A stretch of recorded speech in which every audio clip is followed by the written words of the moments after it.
Fala pessoal, tudo bom? Boa noite. Sou André Almeida, sou associado à BEAD de São Paulo. Eu sou mestrando em Psiquiatria e Saúde Mental na Faculdade de Ciências Médicas da Unicamp. Eu também sou aluno PED, que é o Plano de Estágio de Docente. Tenho curso também de formação de AT, então sou acompanhante terapêutico em saúde mental e dependência química. Também sou professor convidado do curso de AT do André Grangeiro. E trabalho também aqui um pouco nos bastidores, na parte do marketing da BEAD, nos eventos. Então, desde 2019, aí sendo um associado ativo, né? Participando. E eu sempre trago na minha fala uma coisa que eu até falei na nova diretoria, quando assumiu a posse no congresso da BEAD, lá no Rio de Janeiro, um congresso internacional, que é: coisas boas acontecem quando você se envolve e se mantém envolvido com a BEAD. E uma dessas coisas boas que a gente tem são essas lives que a gente traz aí às quartas. A gente está tentando fazer a cada 15 dias, né? Antigamente era semanalmente, agora a cada 15, mas nós tivemos semana passada, mas por conta do próprio evento aí do Carnaval, né, que o mestre Rafael Mestres vai falar para nós, a gente antecipou essa live. Então, hoje o nosso convidado, ele também é associado à BEAD, Rafael Mestres. Ele é psicólogo pela Universidade Federal do Paraná, ele é autor de livros Por Trás da Aparência Singela de uma Mãe e Não Dá em Nada, ou Não Dá Nada. Ele é mestre em Dependência Química pela Universidade de El Salvador, em Buenos Aires. É coordenador e professor da pós-graduação em Dependência Química na Universidade Positivo. Ele também é terapeuta familiar e ele realiza atendimentos familiares em dependências de drogas, elabora e executa projetos de prevenção nas principais escolas particulares de Curitiba, ministra aula, palestras e também atende em consultório particular. Então, com vocês agora, mestre Rafael Mestre, a palavra é sua, o tempo aí está rolando, eu vou ficar acompanhando aqui também a parte das perguntas no YouTube, tá? Então, se vocês me virem olhando para o lado, não é que eu estou desatento, tá? Muito pelo contrário, é que eu uso uma segunda tela, então eu vejo as informações ali e volto para cá, mas a palavra é sua, Rafael. Tá joia, André, obrigado. É, Minha ideia hoje aqui é ser breve, tá? Eu estava dando uma olhada Teve uma live antes do Ano Novo, né, acho que a Aline Coraça e uma colega terapeuta ocupacional sobre prevenção de recaída para as festas de final de ano. E foi super interessante, assim, até recomendo para quem se interessa pelo tema, muito bacana. E elas entraram em vários detalhes da prevenção de recaída. Então, eu pensei aqui que para complementar, assim, até fazer não, um composto assim de coisas importantes para a prevenção de recaída para esses eventos, que são as duas fases mais complicadas para a recuperação, né, as festas de final de ano e o carnaval, trazer uma outra perspectiva aqui e falar mais sobre talvez alguns princípios de prevenção de recaída. E quem se interessar pelas especificidades ou por estratégias bem concretas e práticas assim, e visuais, tá? Recomendo que acesse a live que está registrada tá, no canal da BEAD, né, das lives recentes até, acho que está de 1 ou 2 meses atrás. Enfim, eu decidi colocar aqui primeiro, como entender o carnaval como um teste de estresse para o sistema de autocontrole. Aí eu quero mostrar como isso tem a ver com prevenção de recaída e por que que esse tema do autocontrole, esse sistema de autocontrole é tão importante para a gente poder pensar a prevenção de recaída, especialmente nesse tipo de evento como o carnaval. Para a gente começar, onde que começa a recaída? Tá? Eu acho que é uma boa pergunta essa. Eu vejo que eu trabalho principalmente com famílias, né, com terapia familiar na recuperação da dependência química. Muitas famílias não têm claro onde que começa a recaída. Quando fala em recaída, pensa, não, recaída é o uso de droga. Só que a recaída começa muito antes do uso de droga, muito antes.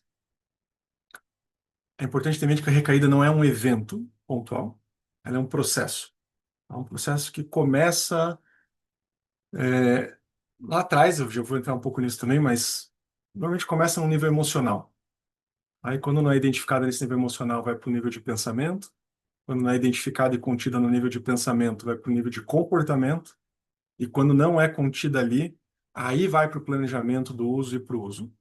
Então, é um processo longo que começa de forma invisível e vai terminar no evento do uso de substância. Tá? Então, a recaída começa muito antes do uso de substância. É bom a gente ter isso em mente, porque quando eu falo em prevenção de recaída, não é como que eu evito, ou como que eu faço para que não tenha o uso de droga, é como que eu evito esse processo, como que eu interrompo esse processo quanto antes, quando eu percebo que ele está acontecendo.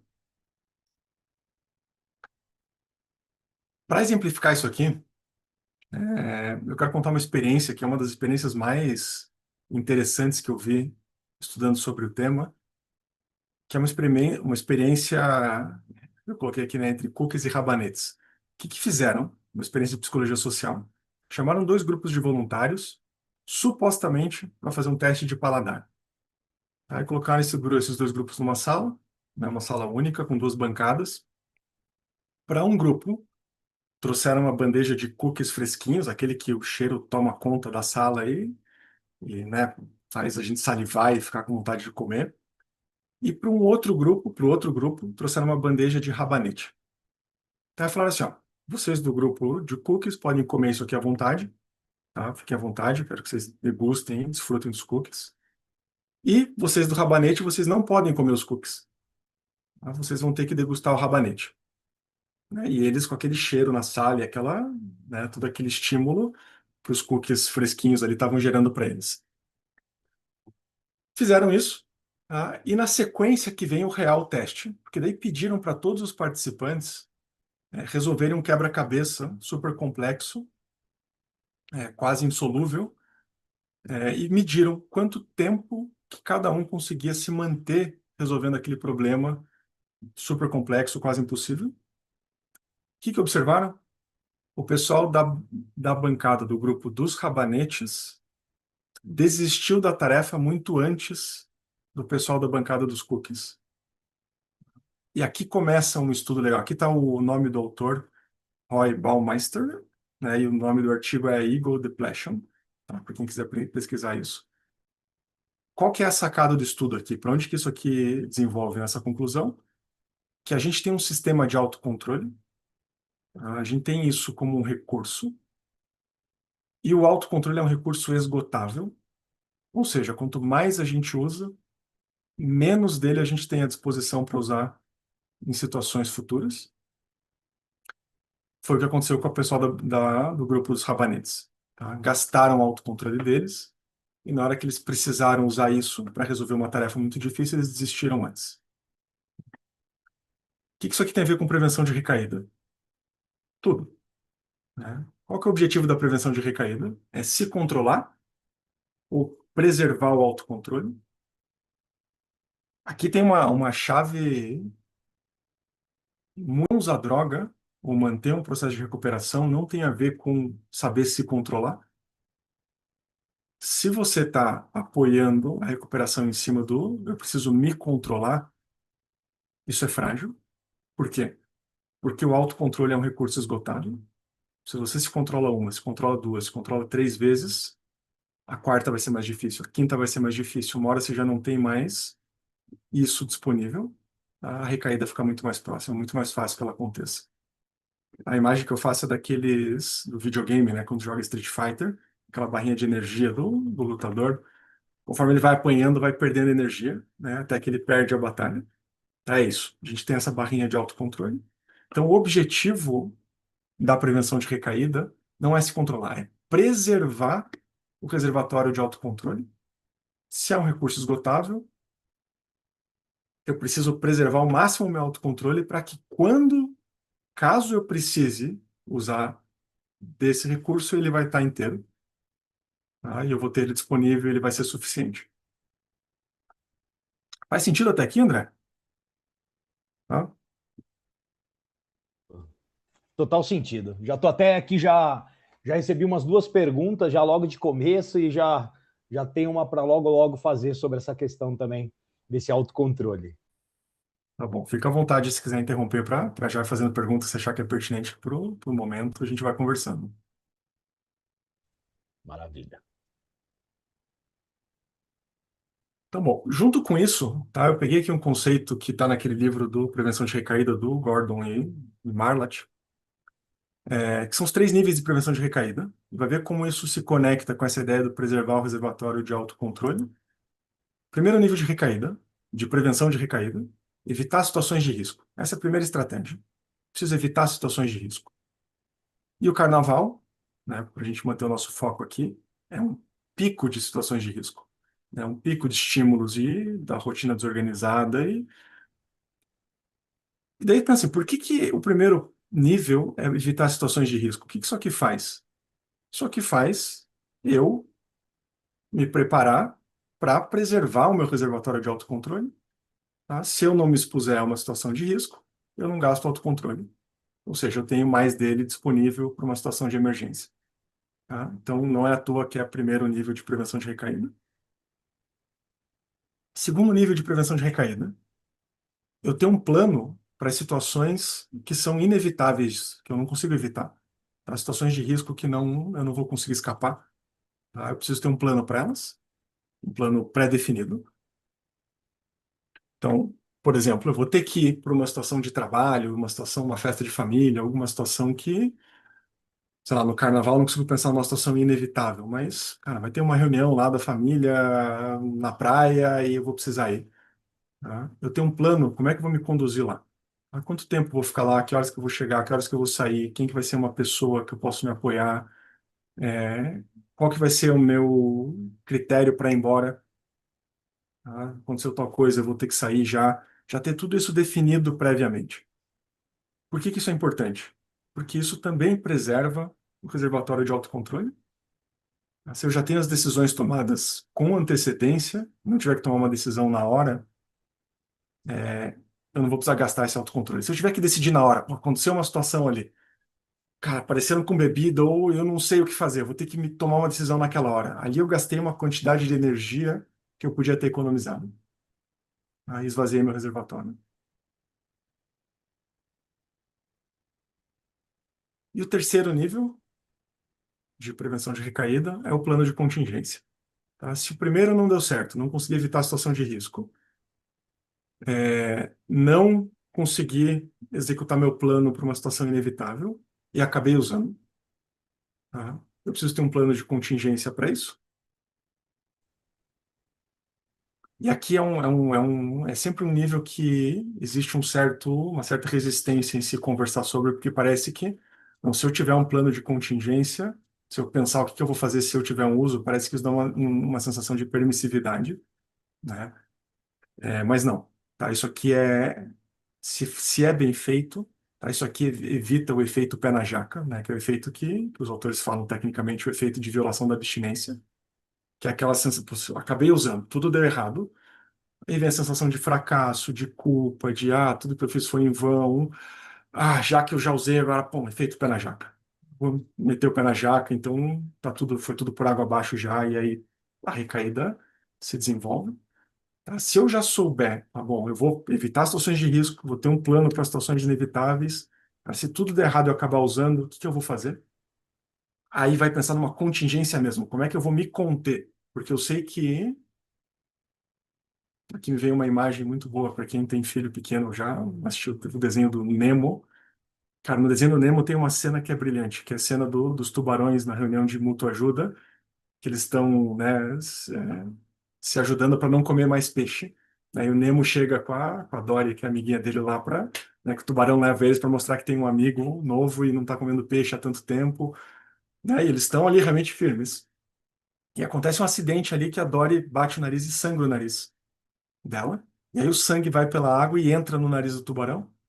Naquele momento ele se transforma, né, e começa a perseguir eles, né, e esquece tudo aquilo que ele estava falando até então. Ah, quem está na dependência química sabe que a substância gera esse tipo de efeito, né? Transforma, desperta um sistema interno ali que fica quase incontrolável. Então, eu tenho um plano de contingência para conter esse movimento. Cara, se eu acabar usando, eu não vou ter que tomar uma decisão na hora, eu já sei. Ou, sei lá, vou me internar de novo, vou falar para alguém, já deixar um combinado aqui, que a pessoa vai fazer tal coisa, sei lá, né, cada um vai ter o seu plano. Tá? e pode com certeza contar com uma rede de apoio para conter isso, para que isso não seja vivido como um fracasso, tá? Mas como mais um nível da prevenção de recaída. Rafael, acho que pegando o ganchinho aí, bem nesse slide que você traz, tem uma pergunta aqui que eu acho que tá bem relacionado, né? Como que hoje os profissionais, conselheiros, terapeutas que trabalham com pessoas no processo de recuperação, como que elas podem ajudar essas pessoas a estruturarem isso daí de uma forma mais prática e personalizada, né? Porque a gente tem que olhar a individualidade de cada um. E para poder fazer esse evitar nessas situações de risco, para ele poder planejar o inevitável ali e ter esse plano de contingência caso tenha uso, né? Então, que dica que você pode dar aí para as pessoas poderem estruturar isso melhor com seus pacientes? É, vamos lá, André. Eu vou pedir a tua ajuda aqui também, Diga lá. porque eu vou falar isso, eu posso responder isso do nível mais teórico, porque meu trabalho central é com as famílias, né? Então eu Tá. não faço isso objetivamente com o paciente em recuperação. Posso responder do nível teórico, mas eu acho que você poderia até ajudar mais com essa resposta, com né, a tua experiência e a tua perspectiva de trabalho aí. Pois eu posso entrar junto com a teoria aqui, com o que eu sei, para a gente discutir um pouco. Topa? Maravilha. Bom, vamos, Vai. vamos. Não, pode falar agora, André. Entra aí, pode. O, Como é que você então, conecta isso? hoje, o que que eu faço parte lá no mestrado, então eu vou, toda quarta-feira, eu vou para o ASPA, que é o Ambulatório de Substâncias Psicoativas da Unicamp. Então, das 7h30 da manhã até meio-dia, a gente tem alguns grupos lá, que tem um grupo de prevenção da recaída, motivacional, mulheres, entre outros. E, inclusive, hoje foi discutido um pouco disso, né? Qual que era as estratégias. Nesse caso, a gente fez muito mais a devolutiva para o grupo de prevenção da recaída, que já são pessoas que estão com um substancial tempo limpo, ali de 2 a 5 anos, já nesse processo de recuperação. Não gosto muito do termo limpo, né? Mas vou usar aqui.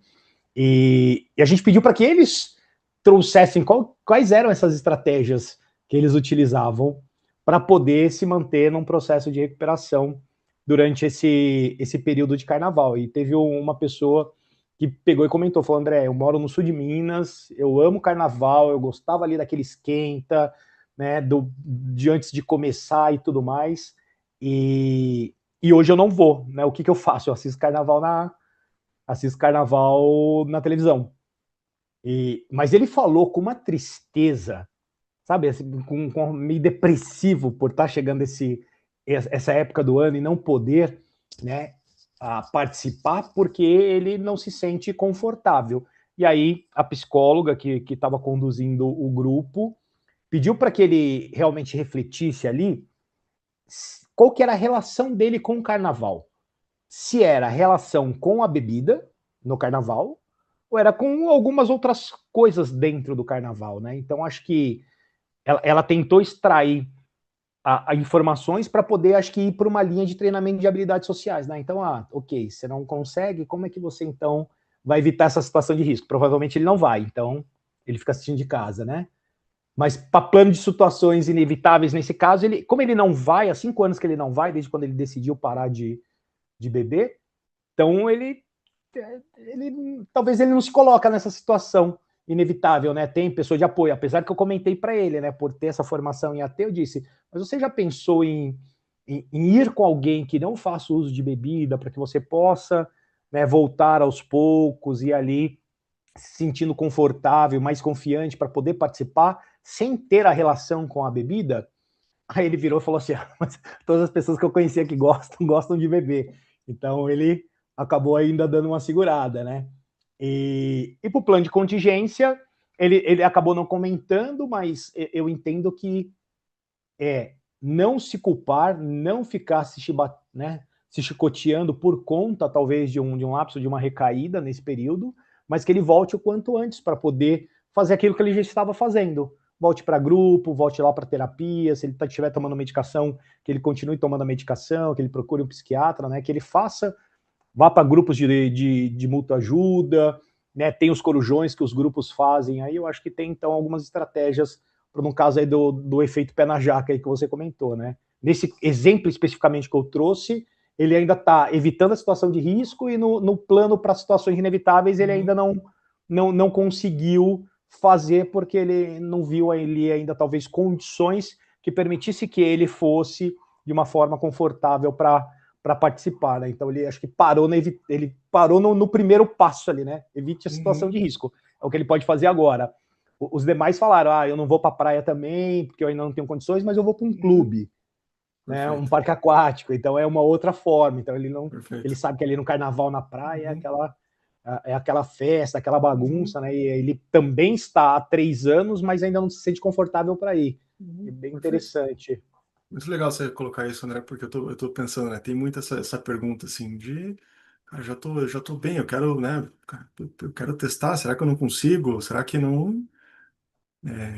Essa é uma pergunta que é muito perigosa, né? Então eu Sim. vejo que exige eu me vem sempre esse termo na mente, né? Maturidade de recuperação, né? Porque quem consegue se conhecer bem no processo de recuperação, cara, entender bem a função que a dependência química teve na própria vida, a função que a droga exerceu, né, na própria vida, né, as questões emocionais que nunca foram lidadas, se elas já estão elaboradas, se tem uma maturidade de comprometimento com a recuperação mesmo. Cara, e dentro da maturidade, eu gosto muito de carnaval, eu gosto daquilo, eu quero. Cara, como é que eu sei se eu posso desfrutar daquilo, eu consigo desfrutar daquilo sem o uso de substância que sempre teve associado? É sempre um risco, tá? É sempre um risco. Né? Daí fala assim, ó, vamos pôr na balança, né? Isso é realmente muito importante para você? Cara, é muito importante. Não, eu não consigo me imaginar sem passar o carnaval o resto da minha vida sem ir para lá, tá? E o risco de você recair dentro desse processo inteiro, o que isso significa para você? Não, isso aqui também é muito importante, né? Não, isso aqui significa muito para mim, na minha recuperação e tudo. Essa é uma balança que vai ter que ser feita, né? Cara, se valer a pena, se na tua mente nessa balança ainda valer a pena descobrir como é que é o carnaval, vai com esse plano de situação inevitável, né? Para se conhecer. Eu lembro quando eu vou assistir um evento de AT, você falou que você fez uma formação em AT, né, André? Eles contando, Isso. sabe, que muitas vezes o papel do AT, né, que vai com o paciente fazer o percurso esqueci como é que eles chamavam, tipo de limpeza, né? Recorrida e limpeza, não? Que é passar por situações de risco, ou lugares, etc., com a T junto, para a pessoa poder identificar o que aquilo gera dentro dela. Depois voltar para um ambiente seguro, para poder recuperar o reservatório de autocontrole. Ali cria um autoconhecimento também, né? Ali também fala, puxa, olha só o que me despertou. Cara, me vem a substância na cabeça, não me vem outra coisa, me vem. Então, enfim, tudo isso para quê? Pra, cara, se está início de recuperação e não tem toda essa maturidade com todos esses elementos, é totalmente não recomendado nem pensar em correr esse risco. Tá? Isso não vai dar Exato. certo. Tá? Se está bem maduro na recuperação, e isso é algo muito importante, cara, cria uma estratégia mais segura possível para se conhecer nessa situação de novo, para verificar se realmente existe a viabilidade de estar ali dentro da recuperação ou não. Perfeito. Inclusive, tem a pergunta do Alexandre Bordini, que ele coloca aqui, né? Quais situações do carnaval podem ser gatilhos para mim, como eu posso me proteger delas? Saber quais são os gatilhos dele é muito particular, né? Teria que entender ali a dinâmica dele, a relação, como você trouxe, e aí, a partir disso, conseguir olhar quais são essas situações de risco, o plano de situações inevitáveis e o plano de contingência. Então, é difícil a gente poder responder, né, para você sem a gente conhecer, né? Apesar do Alexandre ter perguntado para nós ali dentro do chat aqui do YouTube. É algo mais particular, mas que também, dentro do que a gente for falar ali, já serve. Que acho que o identificar gatilhos é um trabalho muito na terapia ali também nos grupos, né? Perfeito. Saber o que realmente pode gerar um desconforto nele, como Sim. ele lidar com aquilo, né? Se ele vai ficar frustrado, que nem, por exemplo, o caso do rapaz que eu comentei, né? Ele não vai. Desculpem aqui que eu acabei pisando aqui na patinha do meu cachorro aqui, se deu grito aqui, peço desculpa para vocês. Então ele resolveu, não vou, porque ele não consegue lidar com a situação, né? Então a gente vai entrar com um treinamento aí de treinamento de habilidades sociais, e aí ele pode, nesse treinamento de habilidades sociais, entender melhor algumas questões de gatilhos e como que ele pode ter essas situações, porque depois do carnaval vem outras festas, daqui a pouco vem festa junina, daí é como eu não recaio na festa junina, né? Daqui a pouco chega, Perfeito. vai lá pro verão de novo, né? Como que eu não recaio Uhum. nas festas de final de ano, e assim sucessivamente. E para nós que estamos em recuperação é algo que acaba sendo eterno, mas tem o seu passo a passo ali. E dá para responder de alguma forma isso aqui, André, porque assim, se ainda não está claro quais são as situações que podem ser gatilho, cara, evita como um todo, tá? Evita como um todo, tá? Ótimo. E se dedica para identificar quais situações podem ser gatilho, porque isso vai depender do histórico de uso e o que, que o cérebro associou com o uso de substância, né? É, se tiver isso mapeado, tá? Como que eu posso me proteger dessas situações? Tá? Vai precisar evitar elas, né? Um plano para evitar elas. Sim, porque se você passar por uma situação de risco por um gatilho, para você não usar, você vai ter que gastar o autocontrole. Aí, se você gastar o autocontrole, você está se Ótimo. aproximando do risco de recaída. Tá? Então, vai precisar preservar esse reservatório de autocontrole. Tá? Então, evitar essas situações. Eu acho que o André caiu, mas imagino que continue a live. Bom, é, enfim, eu sigo aqui mais um pouquinho. Tá? Como minha perspectiva, tá, meu trabalho principalmente é com a família, que é importante para quem é familiar, tá, de um adicto em recuperação, que eu sei que é uma época que vem com muita preocupação também, então, meu, como é que vai passar pelo carnaval, né? Como é que vai acontecer? O que a gente precisa fazer para evitar a recaída, para proteger o nosso familiar, é um período que aumenta o nível de ansiedade. Uma coisa que é fundamental aqui, que eu trabalho muito com as famílias, evitar a recaída é tarefa do adicto em recuperação, não é tarefa da família. É a energia de quem está em recuperação que tem que estar dedicada para evitar a recaída. Tá? E aqui tem uma lógica interessante que eu observo nas famílias. Quanto mais os familiares estão preocupados em evitar a recaída do adicto, menos ele mesmo está preocupado com isso. Tá? Então, para ele poder cuidar da prevenção de recaída dele, a família precisa cuidar de outra coisa. Tá? E do que a família precisa cuidar? A família precisa cuidar de estar preparada para lidar com a recaída caso ela aconteça. Tá? Então, se preparar para lidar com a recaída é que é a tarefa da família. Por que isso? Tá? Porque a família que é o meio que vai poder conter, vamos pensar lá naquele terceiro nível de prevenção de recaída que contém o efeito pé na jaca, a família pode dar essa continência. Como é que a família se prepara para lidar com a recaída? Primeiro, entendendo, né, se capacitando para entender que a prevenção de recaída é tarefa de quem está em recuperação.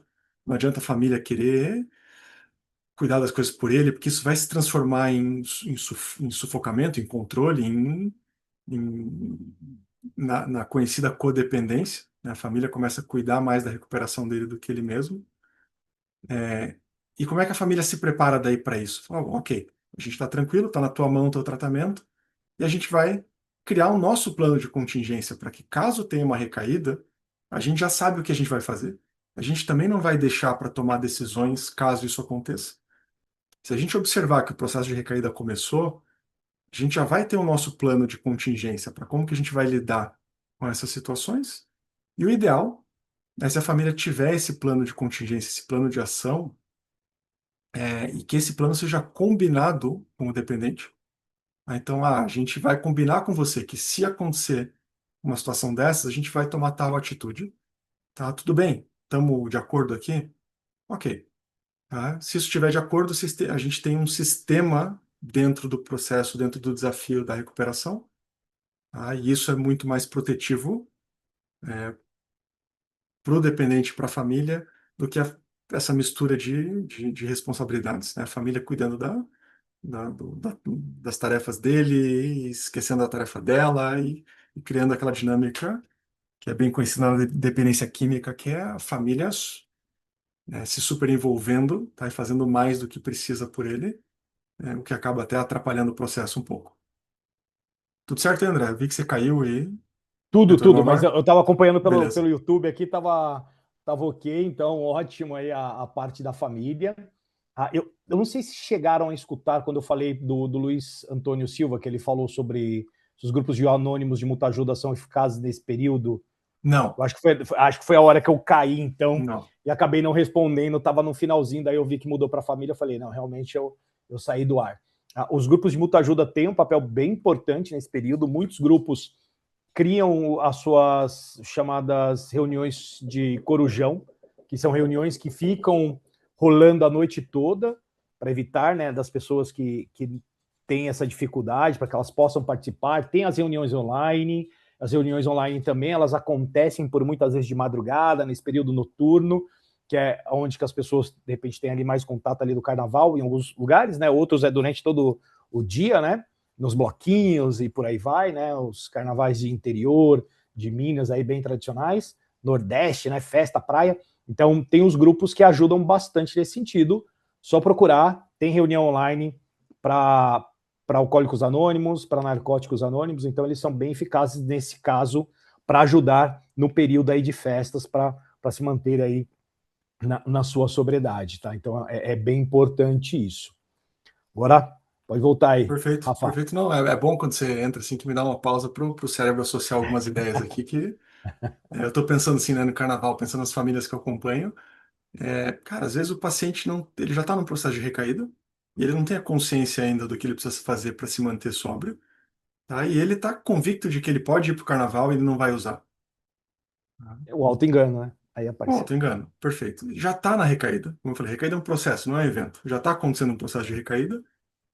Adianta a família fazer força contra e falar, não, você não vai segurar aqui e tal. Cara, pode ser, tem que avaliar o custo-benefício disso, tá? Que se já É. tiver num processo de recaída, vai criar um desgaste e ele vai acabar recaindo depois, tá? Isso E ainda dependendo de como, e ainda vai culpar a família. ainda vai culpar a família, né? Dependendo de como for, pode ser que se ele tiver ainda com alguma parte dele conectada com a recuperação, pode ser que a família criar alguma situação assim ajude ele a se reconectar com aquilo, mas vamos imaginar que não tem essa parte, tá? É a tarefa da família se preparar para. Tudo bem, a gente já está vendo que ele está recaindo, tá? Como é que a gente vai se preparar para que isso não vá muito longe? Para que a gente não perca o trabalho feito até agora, tá? Podemos combinar isso com ele, falar, você está indo para o carnaval, cara, a gente está achando que isso não vai dar certo, mas você está convicto de que vai, tá? Se você recair, tá? Podemos tomar tal atitude? Cara, poder ter Que, isso que, já que, que seria aquela parte do pé na jaca da situação, né? Meteu o pé exatamente, na jaca, então o que eu faço a partir exatamente, dali? tá? E aí a família pode ajudar muito nesse sentido, tá? Vamos imaginar que é uma pessoa que saiu de uma internação, tá? De uma clínica. Cara, podemos combinar que você volta para a clínica e a gente te leva lá de novo, tá? Cara, fazer um combinado desse com ele é uma forma muito bacana da família poder dar essa continência, tá? Entre outros Sim. combinados, tá? Eu tô falando desse exemplo de clínica, que eu não quero entrar na discussão de precisa de internamento, não precisa, tá? Mas se for o Exatamente. caso, tá? Mas tem alguma. Oi, Rafa, Diga, desculpa te pode cortar. falar. Tem algumas clínicas que eu acompanho e elas ofertam como se fosse por aquele período, né? Internações bem curtinhas, que é para aquele período, né? Então tem a dificuldade de carnaval, ainda não tem habilidade para lidar com isso, né? Sente que vai ter dificuldade, sente que pode ter uma recaída, né? E quebrar um pouco desse processo, aí eles abrem ali um espaço para que eles fiquem de sexta até sexta-feira de carnaval Perfeito. até quarta-feira de cinzas ali para que ele se sinta mais protegido. É uma estratégia, Perfeito. né? E aí cada um tem Perfeito. que avaliar se realmente aquilo ali faz sentido para ele ou não, Perfeito. mas é mais uma estratégia também. Perfeito. E a estratégia é nível 1, a estratégia mais fundamental Sim, delas, né? Evitar situações de risco. Ali ele exato. sabe que ele não vai gastar o reservatório de autocontrole dele, né? Porque às vezes a testa, dependendo do ponto que tá vendo na TV, tá ouvindo, e cai aquilo ali já mexe, né? E já É precisa exato. usar esse autocontrole. Tá? Sim. Então, na clínica, realmente, se é uma opção, ali tá bem protegido, sabe? Que ali vai estar seguro.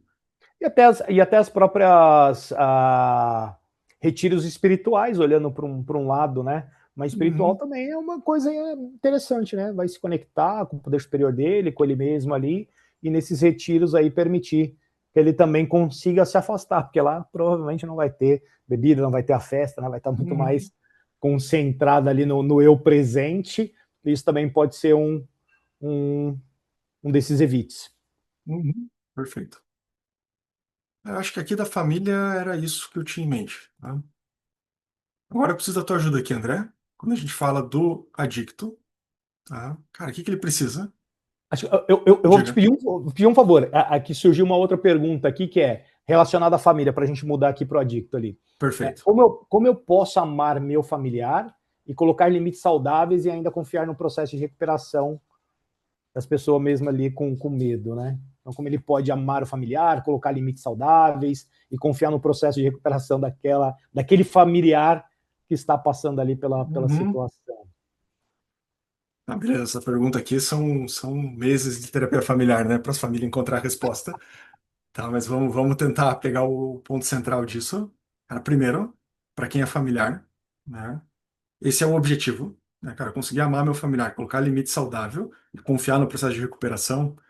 Cara, esse é o objetivo da família, né? E tem todo um processo que a família vai percorrer para chegar nisso. O que que é mais importante para a família fazer? A família precisa se capacitar, tá? Precisa entender que ela é uma peça fundamental na recuperação. Não é assim, ah, não, o problema é dele, deixa na mão dele. Tá? A família tem todo um processo que ela pode e deve passar para poder dar essa estrutura e chegar nesse ponto, que é o ponto ideal. Tá? O que isso aqui significa? Né? Que eu consigo amar meu familiar, ou seja, eu entendo que o que ele faz na ativa não é ele. Tá? A família sempre tem essa sensação, são duas pessoas, tem o adicto e tem o familiar. Né? Então, quando a adicção está ativa, você está lidando com o adicto, não é com o teu familiar. Quando ele está em recuperação, você está lidando com o familiar. Saber diferenciar esses dois é fundamental para eu saber o que que eu preciso fazer com o adicto e o que que eu faço com o meu familiar. Porque se confundir as bolas, a família não ajuda. Tá? Se tratar o Ótimo. adicto como trataria o familiar saudável, isso não é bom, tá? Vai alimentar a doença. E se tratar o familiar como tratava o adicto, isso também não é bom, tá? Também vai dificultar o processo dele né, de Muito estrutura ali na interessante. recuperação. Então, esse é o amor que fala assim, ah, amar meu familiar. Limites saudáveis. O que que é um limite saudável? É deixar bem claro comportamento, consequência. Né? Limite saudável é eu não comprar as consequências dos atos do outro, né? Que é o que a dependência química faz com a família. A família vai comprando as consequências, vai pagando o preço em todos os sentidos dos comportamentos do adicto. Tá? E essa é a dinâmica que se retroalimenta, né? Família adicto. Então, limites saudáveis é isso, é saber que o que que é problema meu, o que que é problema teu. Né? Se é problema teu, eu não vou Oh, lutar para resolver isso. Eu vou deixar é, com você e vou cuidar do meu. Então, isso é um limite saudável, tá? Que é bastante desafiador para a família chegar nesse ponto. E que chega, né, quando chega nesse ponto, chega no confiar no processo de recuperação. A recuperação é tua. Você que vai ter que cuidar dela. Né? Claro que eu tenho medo que você recaia, porque eu vivi um inferno quando você recaiu. Tá? Na tua dependência química foi desesperador. Tá? Eu tenho medo que você recaia, mas eu entendo que o processo de recuperação é teu. Tá? E talvez esteja observando que você está falhando aqui, estou vendo que a coisa não está indo bem. Posso te sinalizar isso. Mas a minha tarefa é estar preparado para, caso você não dê conta, eu vou criar uma nova oportunidade para que você aprenda e é. possa não ter muito prejuízo de uma recaída que aconteceu. Não. Isso que me vem na Poxa, mente, assim, que é né, o ponto da família. sim. Como o senhor disse, são meses de terapia familiar ali, né? Então, não dá para responder numa live de uma forma tão simples, apesar do senhor ter conseguido, acho que, simplificar bem na resposta. Acho que deu para elucidar legal aí para o Alexandre que fez essa Né? pergunta. E aí a gente pode aí seguir, porque ela tinha surgido um pouquinho bem na hora que o senhor trocou Uhum. o slide, a gente pode ir para o Não, muito próximo. bom, muito bom. Só senhor que é difícil só daí, André, Não, e o mas meu senhor é tranquilo. difícil de tirar. Mas beleza, vamos lá. Para dica, eu preciso da tua ajuda aqui, André. Tá. Cara, o que que eu sinto aqui? O que que eu tenho em mente? Cara, a dica precisa de atenção. Tá? Muita atenção num período desse como o carnaval. Que tipo de atenção que precisa? Tá? Atenção para recaída silenciosa, que é esse processo prévio ao uso. Tá? Que eu tenho três elementos que tem na minha mente que são os principais, né, que merecem essa atenção de quem está em recuperação. São pensamentos permissivos, Aí eu quero tua ajuda para pensar em exemplos disso, né? Mas aquele, acho que eu posso fazer tal coisa, eu posso, né? Talvez não tenha problema, acho que eu já estou bom, consigo né, viver tal situação.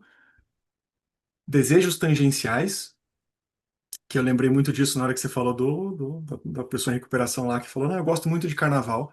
Não, mas eu quero só ir ver a escola de samba. Eu quero ir só ir ver o bloquinho, não é, cara? Não tem a ver com droga aquilo ali, mas é um desejo tangencial, tá? Meu, se não tiver Sim, muito claro que isso não está conectado com adicção, tem que tomar cuidado, tá? Porque provavelmente esse é o caminho que teu cérebro encontrou, você fechou todas as outras portas que o cérebro encontrou para ir para a recaída. E as sim, pequenas concessões. Tá? Aqui eu quero a tua ajuda, André, para pensar em exemplos que tornem isso aqui vivo para quem está assistindo. tá. Só pegar. Essa recaída silenciosa, né? Ela é bem. Eu vou trazer um pouco, acho que talvez tentar falar ali um pouquinho dentro da minha experiência. Eu também sou uma pessoa em recuperação a longo prazo, há quase 11 anos aí que eu não faço uso da minha substância de preferência. Já tive um período que eu fiquei 8 anos em recuperação, tive uma volta ao uso e agora estou nesse período aí já indo para os 11, né? E essa coisa, né, mas eu queria só ir para acompanhar, né? Isso, isso e aquilo. Eu fui me conhecendo, entendendo para evitar, né, esses pensamentos permissivos, esses desejos tangenciais, essas pequenas concessões, eu fui criando algumas estratégias, né? Então, uma das principais estratégias era, se mesmo que eu quisesse ir para algum lugar, eu não queria sozinho. Primeiro ponto, não queria sozinho. Eu sempre iria e sempre tenho um acordado com a minha esposa, né? A gente tem 19 anos juntos e ela me apoiou bastante nesse processo. E uma das coisas que a gente trabalhou bastante, inclusive em terapia de casal, na terapia, era essa rede de proteção. Então, pô, quero ir, tá, mas eu vou com você. Ela fazia concessão, mas nunca me deixava ir sozinho. Então, era uma forma de me proteger, né? A questão dos desejos, né? Eu queria sentir, né? Eu queria sentir aquele, como acho que o rapaz falou lá de manhã, né? Que ele falou, eu gosto da concentração, eu gosto de ver aquele movimento, as pessoas chegando. Então é a saudade daquela energia, né? Então ele fica ali com, eu queria vivenciar isso de novo, né? Há 5 anos que eu não faço. Será que, putz, só vou lá dar uma passada para ver algumas pessoas ali e volto, né? Isso entra ali naquele desejo que aí você tem que entender. Tá, ok, eu até poderia fazer isso, mas, novamente, acompanhado. Não consigo ir sozinho, né? Então já entendo Uhum. o meu limite ali, né? E a questão dos pensamentos permissivos em si, principalmente eu acho que isso para quem é alcoolista, etilista ali, é, ah, uma cerveja sem álcool não dá problema nenhum. Perfeito. Ele se sente confortável em ir, ele, né, se sente preparado para poder participar ali daquela festa, daquele evento, mas aí ele vai com, não, se eu tiver vontade de beber, eu tomo sem álcool, que sem álcool é zero Uhum. álcool, e aí tá a pegadinha, né? Perfeito. Será que é zero álcool, né? Vai tomar uma, duas, quantas, né? E ali ele vai, de repente, ter gatilhos, vão ter situações ali que vão realmente poder ali dar ter um problema, né? E para finalizar, acho que nos pequenas concessões ali tem aquela questão também que é, tá, horário para ir e horário para voltar, estipular, né? Quando a gente olha, então você vai X horário, volta tal, né? Se hidrata, né? E o famoso, não dá para falar em 20 pessoas locais e hábitos, porque ele já está indo para aquela situação, né? Perfeito. Mas é, é não deixar, né, as concessões. Beleza, pode ir, horário para sair, horário para chegar, mas ir acompanhando. Eu acho que dá para a gente fechar aí Uhum. Perfeito. nesses três. Eu lembrei de um amigo meu, ele me contou isso, acho que é um bom exemplo de desejos tangenciais. Tabagista, estava um tempão já sem fumar. Cara, um dia deu nele uma vontade muito intensa de comer chocolate. Um desejo de chocolate. E ele falou, vou comprar um chocolate. Onde que ele foi comprar um chocolate sem perceber? Na banquinha onde ele comprava cigarro solto. E aí bate papo A com... memória. É, cara, sem perceber. E aí bate papo com o vendedor, lá, quanto tempo você não aparece? Então, assim, cara, saiu de lá com um cigarro solto quando viu, tava fumando. Né? Tá, Cara, começou num desejo tangencial. Né? tá. Então, aqui esse conhecimento, esse autoconhecimento da própria adicção e dos próprios mecanismos, cara, é a maturidade de recuperação que eu comentava lá atrás. Né? Você vê como é sutil, né, André? É Sim, muito ardilosa, né? A adicção ela é muito é, ardilosa.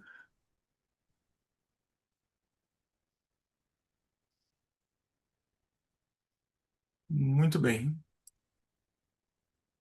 Enfim, cara, tudo isso aqui para manter o foco, tá? De que a pergunta que precisa ter em mente, ela quer segurar uma coisa em mente para pensar no carnaval, em festas, é o que que eu posso fazer para preservar meu reservatório de autocontrole, tá? Isso para o dependente tirar da cabeça a ideia, quem está em recuperação, eu preciso aprender a me controlar, eu preciso aprender a ser forte, eu preciso, não tem nada a ver sim, com isso, tá? Eu preciso aprender a preservar meu reservatório de autocontrole, esse é o desafio. E para a família também. A família também pensa às vezes, fala, não, mas ele precisa entender que as pessoas vão manter os hábitos dela e que ele tem que ser forte, ele tem que saber conviver numa festa de família que vai ter álcool e que não. Fala, não, ele não precisa aprender a isso. Tudo bem, que na maturidade da recuperação, claro, aqui ele vai ter que saber lidar com essas situações, mas durante um bom tempo ele só vai precisar cuidar do reservatório de autocontrole dele. sim. Tá, Isso isso não é, é sinal de fraqueza, né? Diga, né?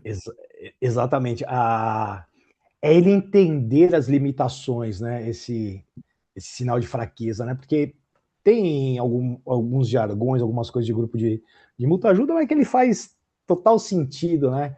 Então, ele acha que pode tudo, ele destruiu e acha que em pouco tempo que ele está em recuperação, ele já se permite, né, a fazer outras coisas, e por muito tempo ele não está preparado, né? E aí ele se sente puta, eu não posso, sou um fracassado, né? Eu não consigo. Entra uma questão também de algumas crenças limitantes, eu acho que é aí que envolve também, né? E tem que tomar muito cuidado, não dá para arriscar, né? Não dá para ficar se testando, né? Isso, se Talvez testar é isso. Essa se ideia do testar, se testar é um problema. Que se exatamente, testar é justamente isso, que eu vou me testar, o que que eu vou fazer? Eu vou gastar meu autocontrole, exato, né? E aí, obviamente, me aproximo da recaída. E é muito é, interessante, assim, ó, sabe uma coisa que é legal? Eu também tinha pensado que eu estava montando a palestra aqui, André. É, o adicto, ele é bem capaz que se ele se planejar bem, ele vai para o carnaval, vai se expor à situação de risco e não vai usar, se ele estiver bem planejado. O problema não é esse. O problema é que o que ele fez com o reservatório de autocontrole dele vai levar uma recaída na sequência. Tá? O que vai não, acontecer depois do não vai ser carnaval? no carnaval, vai ser um pós-carnaval, né? Exatamente. Tá? Se ele conseguir não usar, não é que, eu consegui, ó, só. Cara, se destruir o reservatório de autocontrole, tá? Você está mais vulnerável do que nunca. A chance de ter uma recaída. Então, isso é muito interessante também, porque às vezes as pessoas pensam, não, eu consegui passar pela situação mais difícil que eu tinha para passar e não usei. Então fica muito esperto e preserva o máximo que você puder o reservatório de autocontrole daqui para frente, porque agora você está na situação mais perigosa de todas. Sim. E eu acho que dentro agora do foco tem duas perguntas aqui que fizeram, uma da Shell Oliveira e outra da Isabela Oliveira, não sei se são parentes ou não, mas por acaso saiu com o mesmo, temos ali o mesmo sobrenome.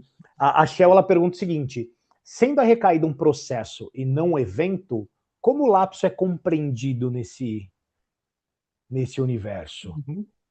O lapso, para mim, é o nível 3 ali, né? É o último passo antes da recaída. É o É o pezinho na último jaca lá. ponto do processo. É um processo que leva ao lapso e que, se não interromper no lapso, que é o nível 3 vai para a recaída, Pode que dar é o recaída, pode. retorno ao padrão antigo de uso. Tá. Beleza. E a Isabela Oliveira, ela pergunta, aqui já é mais voltado ali para pro CAPS, tá? Como profissionais do CAPS AD, como trabalha esse tema pensando na redução de danos, que é a realidade deles, né? A gente não está Uhum. falando aqui só de abstinência 100%, para aqueles que têm essa estratégia lindo, maravilhoso, mas para aqueles que utilizam a estratégia de redução de danos também, tem que ter esse olhar carinhoso e cuidadoso também, para eles, né? Então, como seria para esses profissionais trabalhar essa questão aí no olhar de redução de danos, né?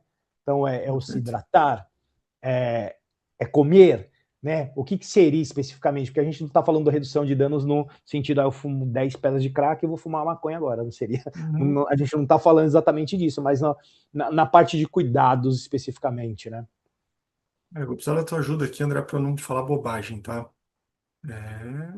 Porque a imagem que eu faço, assim, eu estou pensando, acho que não é essa a realidade, mas, cara, alguém que tem um quadro de dependência e está abstinente e frequenta um CAPS AD, ah, cara, não é uma situação que dá para pensar com redução de danos, né? Falar, Tá. vai, daí se você se hidratar bem e usar um pouquinho, vai recair e vai voltar para o padrão antigo de consumo.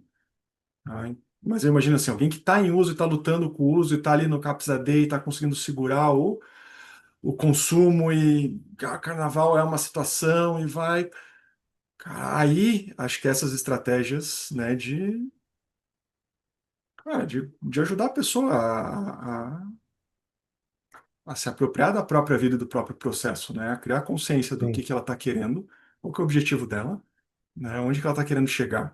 Ela se apropriar disso e ajudar a pensar, né, falar, meu, o que vale a pena fazer aqui, né, como é que a gente pode criar uma estratégia que você sinta que você está fazendo aquilo que, cara, que te representa, né? Aquilo que vai te levar para onde você está querendo ir, né? E aí é muito mais isso, aí eu estou falando também de uma perspectiva muito mais teórica do que prática, porque não é a minha realidade profissional, tá? Mas eu entendo que isso é poder acompanhar a pessoa na autonomia dela e ela se sentir apoiada e suportada ali naquele processo que é um momento difícil. Vai ter conflito ali, ela vai ter dúvidas, né? Poder ter esse respeito, essa humanização, cara, tô com você. Vamos pensar junto, vamos ver se isso realmente é melhor ou não.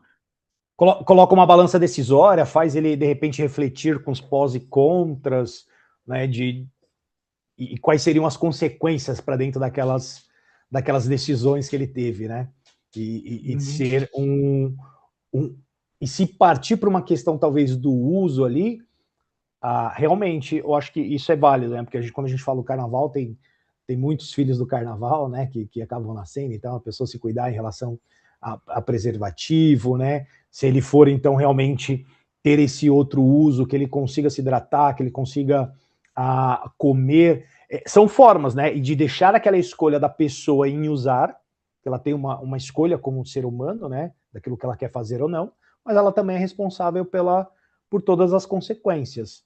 Né? Obviamente que, como o senhor trouxe ali, para quem está já numa abstinência full, né, frequentar o CAPS é saúde mental, é SUS, é universal, as pessoas podem continuar, né? Mas acho que aqui o foco foi exatamente no segundo exemplo, como o senhor trouxe ali, que é daquela pessoa que ainda está num processo ali, talvez, de redução de danos, ou buscando abstinência full, ou como redução de danos como estratégia. E tá ok também, né? Não dá para endemonizar esse tipo de abordagem, né? O que por muitas vezes eu acho que as pessoas acabam fazendo, porque ela não concorda e aí ela acha que aquilo ali uhum, tudo é ruim, mas se encaixa para algumas pessoas, aquilo é válido, né? perfeito. E assim vai.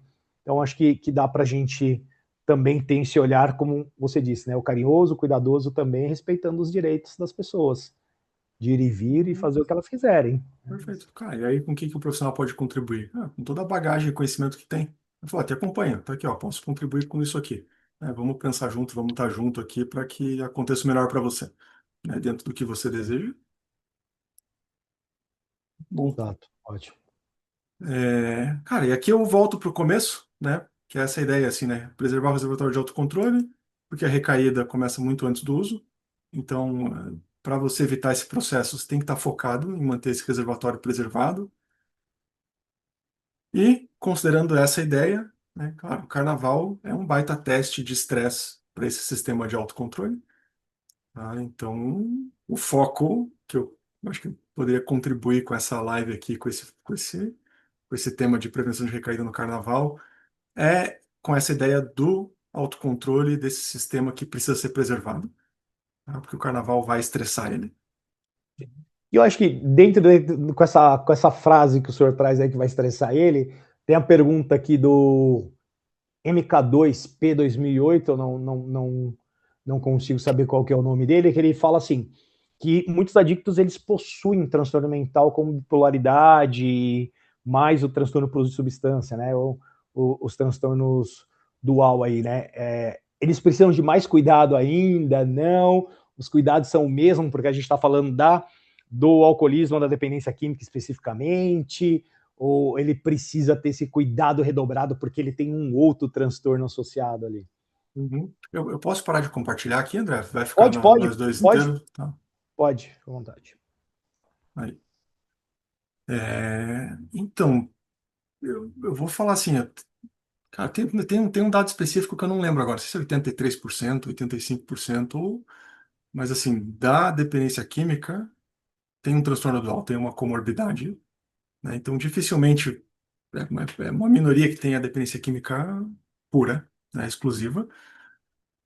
Então, eu acho que o cuidado é o mais intenso possível sempre, né? Não sei se vai ter, assim, ó, se eu não tenho bipolaridade, dá para relaxar um pouquinho mais, né? Ou se eu tenho, dá. Cara, né, a gente está lidando com uma doença tão complexa, e tão difícil, tão desafiadora, tão, que a gente falava, ardilosa, que vai tentar entrar, vai tentar tomar conta por lugares tão invisíveis que, cara, o cuidado máximo é sempre o recomendado. Então, se tiver bipolaridade, se tiver depressão, se tiver, não, transtorno de ansiedade, se tiver, cuidado máximo. Sim. Muito bom. Aqui a gente tem outra pergunta da nossa Alessandra Calisto, nossa presidente, que é. Cadê? Calma aí, me perdi aqui em qual foi. Tá. Como que, apesar que a gente até falou, mas dá um geral, como familiares podem ser, né, podem ajudar sem serem controladores ou invasivos? A gente até Beleza, passou ali na né? parte da família, Uhum, né, mas não contextualiza perfeito. novamente, porque eu acho que tem bastante familiares que acabam acompanhando também, que tem essa Uhum. preocupação, né, de até onde eu vou, até onde eu não vou, né, Como estou sendo ajudar sem ser invasivo, não estou sendo... controlador e invasivo. Cara, esse Exatamente. também é um dos grandes objetivos da família, né? Os grandes desafios que acho que a família vai trabalhar nos grupos de mutua ajuda, na terapia, para encontrar esse ponto. É, eu vou colocar um critério aqui que acho legal, me vem na mente agora, acho que isso é bacana para ter em mente. Quando é que a família vai conseguir fazer isso? Tá? Quando ela tiver com a ansiedade dela com relação à adicção mais baixa do que a ansiedade do adicto com relação à adicção. Se a ansiedade da família tiver mais alta, ela vai ser controladora e vai cruzar um limite que não devia cruzar. Tá? Se ela tiver mais relaxada que o adicto com relação à recuperação, provavelmente o movimento que ela vai fazer vai ser dentro desse controle saudável e dentro desse limite. Esse é um bom critério, esse, Sim, né? bem interessante. E aqui, deixa eu ver, tem mais uma pergunta. Como que...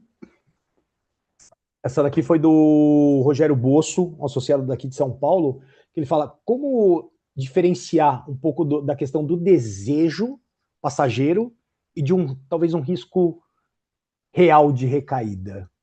Tem como a gente conseguir diferenciar isso, né? O que de repente foi só um desejo passageiro ou algo que realmente vai aí ter esse risco de recaída, que seja lápis para depois para Uhum. recaída ou recaída de Eu vou deixar essa vez. com você, André.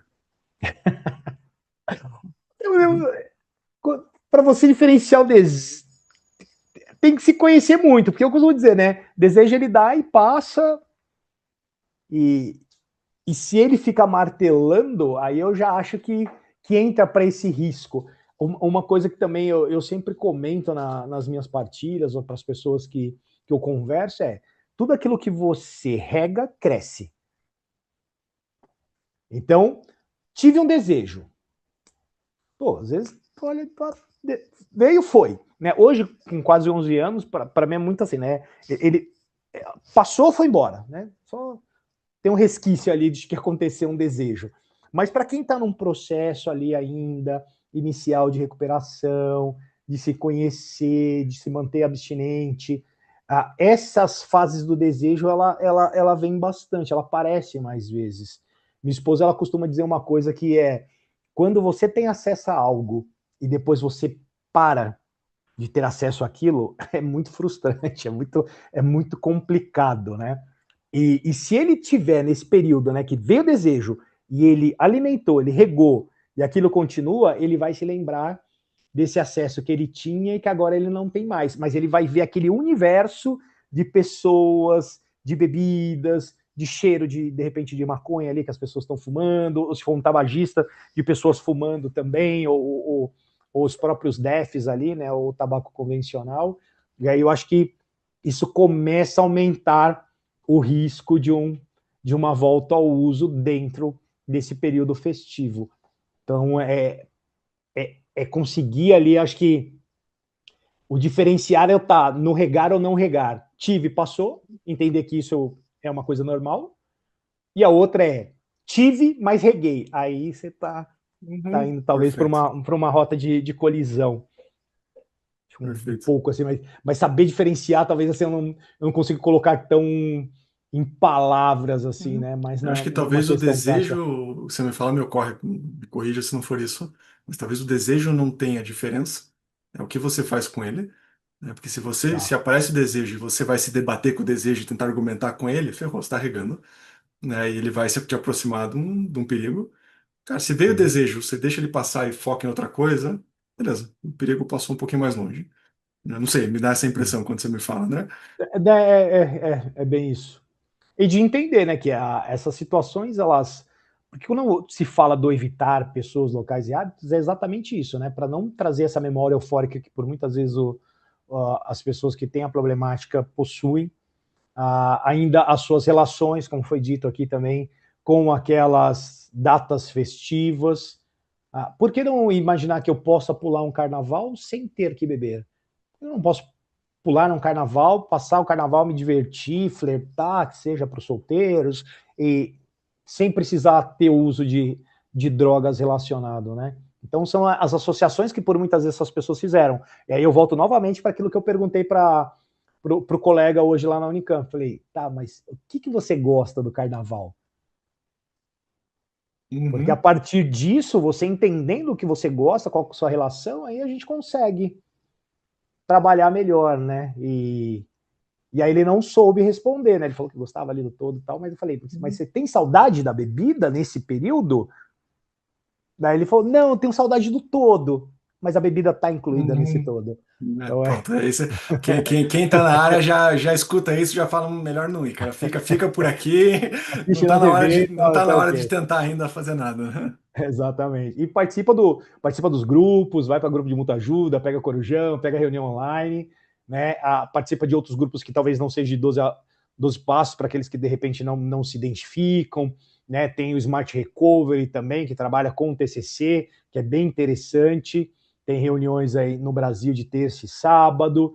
Tem outros estilos outros modelos de processo de recuperação de ajuda em pares também que acontecem, né? Então, o Hospital de Clínicas de Porto Alegre tem ali grupos, né? Aqui em Campinas tem, São Paulo tem, em outras regiões também nós temos. Então, é utilizar para que use essa recuperação em pares, essa força também, para poder passar por mais esse período de festas, né? E conseguir se manter aí não é só não usar drogas, mas é ter qualidade de vida. E se você for usar drogas, talvez a qualidade de vida ela não consiga caminhar junto.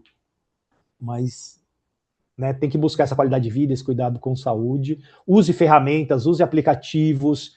Né? Existem aplicativos digitais que já auxiliam as pessoas nesse processo de recuperação, com mapeamento de humor, de sono, com diário de emoções, com mapeamento de áreas de risco, pedidos de ajuda. Quer dizer, é usar o arsenal de ferramentas existentes para que ela possa realmente passar por essa fase aí de preferência ilesa. Mas, se não, usa aquela terceira fase lá. Meter o pé na jaca, o que eu vou fazer, né? Cria a sua estratégia para você voltar o quanto antes, não ficar se chicoteando porque aconteceu esse deslize, mas se entender o porquê aconteceu e tentar modificar isso para frente. Né? E imaginar que é o seguinte, porque usou, vou voltar para o fim da fila. Que é uma coisa que se fala muito em grupo de muita ajuda que eu simplesmente odeio, que eu acho que não tem nada a ver. Né? O período que eu fico em recuperação, ele me traz uma experiência que ela não pode ser esquecida porque de repente eu tive um lapso ou uma recaída. Eu tenho que entender né? Se é um processo, o que falhou nesse processo e corrigir dele daqui para frente, para que não aconteça de novo. Perfeito. Muito bom, André. Muito bom. Prazer, cara. Acho que é Bacana. isso. Achei que consegui cobrir bem. Sim. Eu vou, para quem está assistindo a gente, eu vou fazer as edições aqui no vídeo do YouTube e vou colocar as demais lives que o Rafael comentou, a live do final do ano, que foi feita pela Karina, terapeuta ocupacional, e a Aline Coraça, também terapeuta ocupacional, que elas trouxeram, e colocar uma outra live também, que se eu não me engano, eu fiz ano passado com a doutora Alessandra Calisto, que hoje é presidente da BEAD, que a gente fez do Carnaval. E aí eu acho que é deixar esses 3 vídeos ali para que as pessoas possam olhar, né? A gente abordou uma outra coisa em fevereiro do ano passado, abordou-se uma outra coisa também agora no final do ano, mas tudo está meio que relacionado com a de hoje também, que é os períodos festivos e como lidar, né, com essas datas que são muito difíceis para as pessoas que estão no processo de recuperação. Eu acho que dá para ele escolher, assistir esse, assistir os demais, deixa seu like lá, curte, comenta, compartilha. A gente já disponibilizou o link do certificado para quem assiste a live. E se vocês tiverem ainda mais perguntas que não foram, de repente, respondidas por aqui, coloquem no chat, que aí depois a gente pega, manda aí pro Rafael, para que ele possa nos ajudar aí nas respostas e a gente fazer uma devolutiva lá dentro do próprio chat também. Maravilha? Valeu, André. É Obrigado, isso, cara. então. Obrigado, Rafael. Obrigado às pessoas que estão assistindo, as pessoas que vão assistir posteriormente, as pessoas que participaram, fizeram perguntas aí, interagiram lá no chat. E não deixe de acompanhar a BEAD aí nas suas redes sociais, que tem bastante novidade. Amanhã tem o lançamento do filme Descontrole, da Carolina Dickmann, muito legal. Né? Nós assistimos aí, tivemos algumas sessões extras para, como se fossem embaixadores, né? Que permitiu que a gente assistisse e pudesse divulgar. É um filme, ó, top, fala do alcoolismo feminino, traz a questão da família como ajuda no processo, né, da mudança, fala sobre a religião, o judaísmo, com a Carolina Dickmann, Irene Havashi, entre outros atores aí, atrizes. Então, fiquem aí, fiquem não, né? Fica a dica, assistam Descontrole, que estreia amanhã aí nos cinemas de todo o Brasil. Tá bom? Obrigado, Rafael. Você quer passar seu site, Rafael? Para as pessoas aí também te procurarem. Se puder pôr depois na descrição ali, eu te mando, que daí fica Tá ali. bom. Tá bom? Que Ótimo. daí Então eu você tenho me bastante manda que eu material ali, coloco. tem o site do Instituto, tem podcast, tem. Enfim, tem um monte de material Ótimo. para quem se interessar daí. Maravilha, então. Tá bom? Então, obrigado novamente, Rafael, por ter topado aí participar, disponibilizado seu tempo na nossa live. E aí, até uma próxima. Valeu, André. Que Tchau, agradeço, cara. tchau.